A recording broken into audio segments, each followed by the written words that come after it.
Hi everyone, welcome to Fit Travel with SHK. Day 48 of match preparation video. காலைல எழுந்தோடனே பார்த்தீங்கன்னா office work கொஞ்சம் வந்துடுச்சு. அது கொஞ்சம் பார்த்துட்டு அதுக்கப்புறம் மாதுளை ஒரு பழம் சாப்பிட்டுட்டு அதுக்கப்புறம் பார்த்தீங்கன்னா லஞ்சு டேரெக்டாக போயாச்சு. ஒரு 150 கிராம் பன்னீர் நேற்று ராத்திரி கட் பண்ணி வச்சுருந்த சேலட்லாம் சாப்பிட்டுட்டு ஆஃபீஸ்க்கு ஆப்போசிட்டில் இருக்கிற பார்க்கில் கொண்டாரு வாக்கெல்லாம் முடிச்சுட்டு அதுக்கப்புறம் பார்த்தீங்கன்னா ரைஸ் எதுவும் பெருசாக சாப்பிடல. சரி, அதனால தான் பொரி பார்த்தேன். கர்நாடகாவில் இங்கே சுருமுறின்னு சொல்லுவாங்க இதை.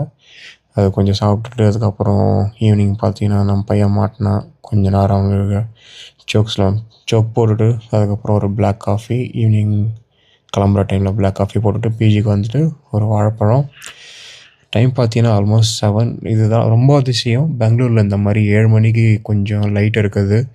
6 மணிக்கே பார்த்தீங்கன்னா இங்கெல்லாம் இருட்டுறோம். நம்ம ஊர் மாதிரி அரக்கோணம் மாதிரிலாம் கிடையாது.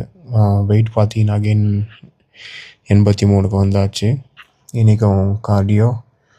இன்றைக்கி பார்த்தீங்கன்னா த்ரெட்மில் ஒர்க் பண்ணல. சரி, அதனால் ஸ்ப்ரிண்ட்டில் கொஞ்சம் ரன்னிங் போயிட்டு அதுக்கப்புறம் 3 sets ஆஃப் ஜாகிங், அதுக்கப்புறம் ஃபுட் வாக், அதுக்கப்புறம் ஹை ட்ராப் கிக்.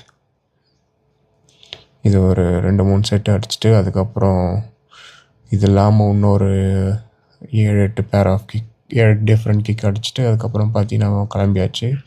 இன்னும் பார்த்தீங்கன்னா அந்த பைக்கில் இன்ஜின் லைட்டு எரிஞ்சிட்டே தான் இருக்குது. இது எப்போ டைமே இல்லை போய் சர்வீஸ் கொடுக்க பார்க்கணும் ஒரு நாள். பிஜிக்கு வந்து பார்த்தீங்கன்னா ஜீரா ரைஸு, வெஜிடபிள் குருமா, அதுக்கப்புறம் பார்த்தீங்கன்னா பக்கத்து ரூம் பையன் தயிர் வச்சுருந்தான். அந்த ஜீரா ரைஸ்லேயே போட்டு அப்படியே அடித்தாச்சு.